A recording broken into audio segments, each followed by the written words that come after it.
Hello everyone.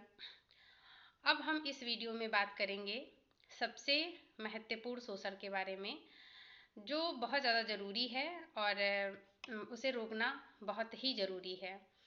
Sexual abuse यानी कि यौन शोषण।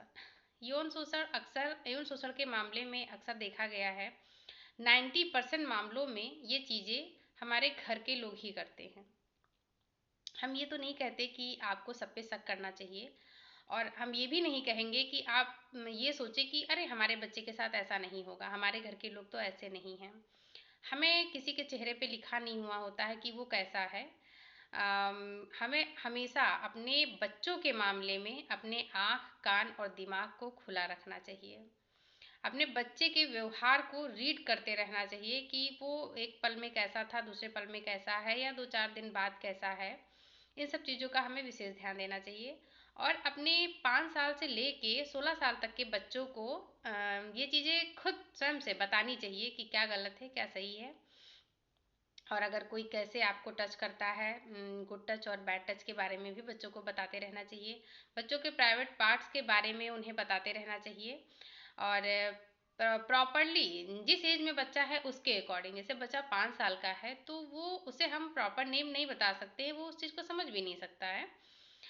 बट जितना हम उसे बता सकते हैं अपने बॉडी पार्ट्स के नेम, वो सब चीज़ें हमें उन्हें बतानी चाहिए। सेक्सुअल अब्यूज़ के बारे में बहुत सारे मिथ होते हैं।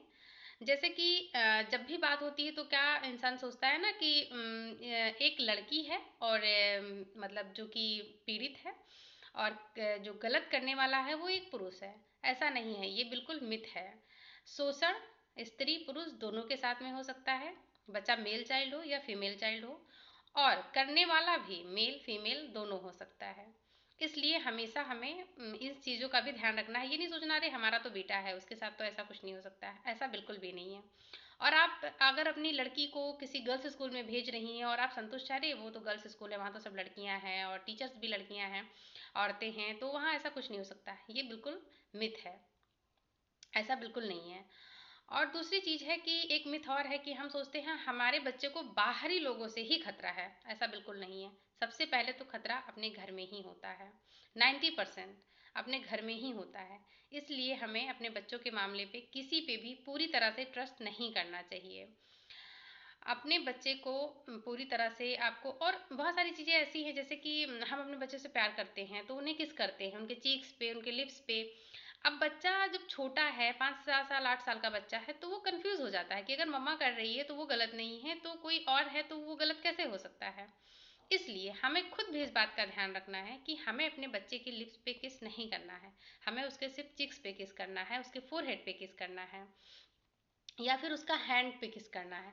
कभी भी लिप्स पे ना किस करें। और अगर आप करते भी हैं, आपको बहुत प्यार है अपने बच्चे से, ऑब्वियस सी बात है, सबको होता है और सभी पेरेंट्स करते भी हैं, तो उन्हें ये समझाएं कि ये सिर्फ आपकी मम्मा कर सकती है। अगर लड़की है तो उसे समझाएं कि ये सिर्फ आपके मम्मा पापा कर सकते हैं और कोई नहीं कर सकता है।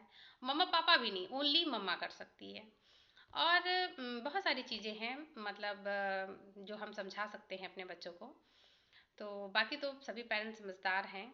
और बाकी जो भी चीज़ें हैं मैं छोटी छोटी वीडियोस में बताती रहूँगी आप लोगों को। बातें तो बहुत सारी हैं, और लेकिन एक वीडियो में मैं बता भी नहीं सकती हूँ, और अगर वीडियो बहुत लंबी हो जाएगी तो लोग बोर होने लगेंगे। मेरी आप सबसे रिक्वेस्ट है कि वीडियो ज़रूर देखें, और अगर आपको थोड़ा भी अच्छा लगे और इससे जानकारी मिले तो और लोगों को शेयर भी करें।